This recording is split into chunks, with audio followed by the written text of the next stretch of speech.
The symptoms start quietly. A little blue smoke on cold startup that disappears after the first few minutes. Oil consumption that seems slightly high but not alarming. Maybe a quart every 3,000 miles. The engine still runs, still pulls, still sounds normal. And that is when the real numbers show up. Run a compression test on a 4-cylinder that should read consistent across all cylinders, and 2 of them come back 20 to 30% below specification. A cylinder leak-down test pushes air straight into the crankcase. The mechanic quotes $4,000 for a rebuild. What he may not say, because it rarely comes up in that conversation, is that the most common cause of what he is describing has nothing to do with mechanical wear. It lives in the oil.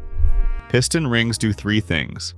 Sealing combustion pressure in the chamber comes first, keeping it from leaking past the piston and into the crankcase.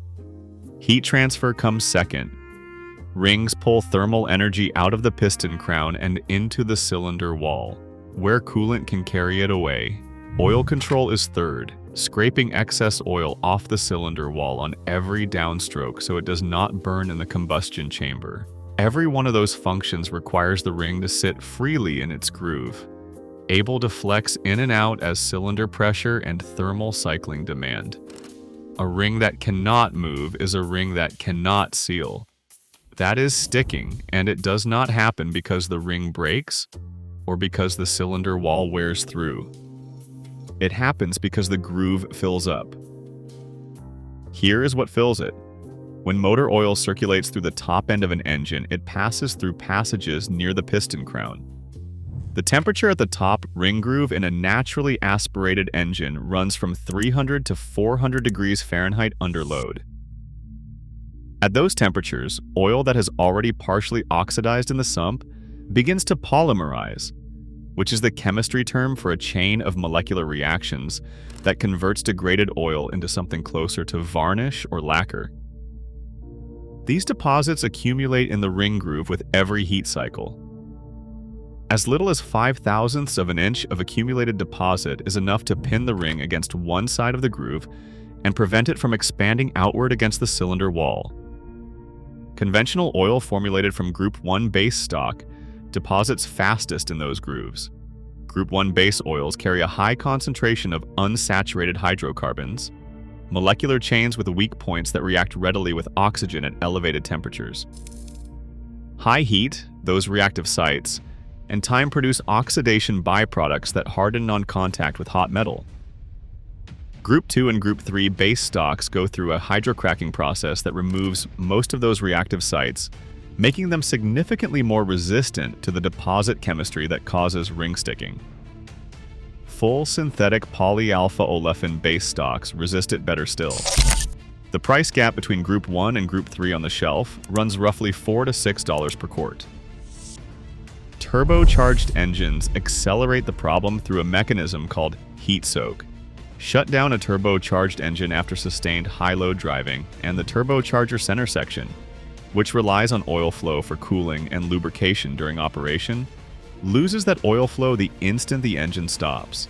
Residual heat in the turbine housing migrates into the center, bearing section where oil sits in contact with metal, that can reach 500 degrees Fahrenheit or more during that cool down period.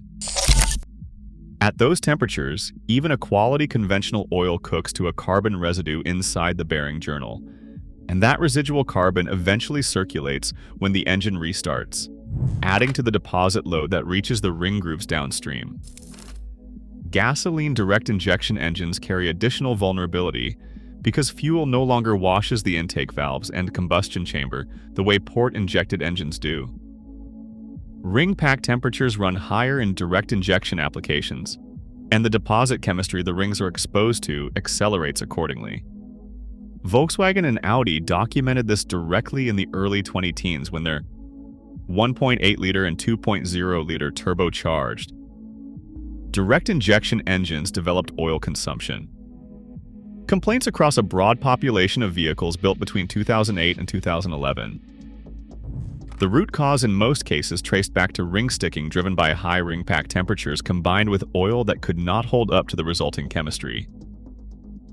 A class action settlement followed. The American Petroleum Institute's current SP service category, introduced in 2020, runs 2 separate tests that speak directly to what happens inside a ring groove. Running for 216 hours under simulated stop-and-go driving conditions, the sequence VH requires that no hot stuck compression rings appear at the end of the run. High-temperature piston deposits and ring land accumulation get their own dedicated test in the sequence 3H, which runs the oil under sustained intense heat to score exactly the kind of baked-on varnish that costs a ring its freedom of movement. Both tests are harder to pass than anything the previous service category required. Adding them was not a response to oil suddenly failing.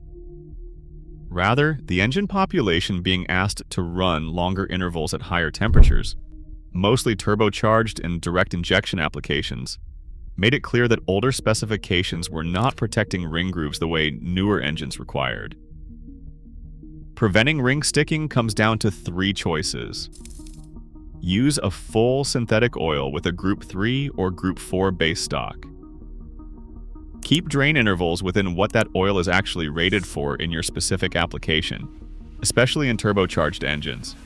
After sustained hard driving, let the engine idle for 60 to 90 seconds before shutdown so the turbocharger oil continues circulating before the heat soak cycle begins.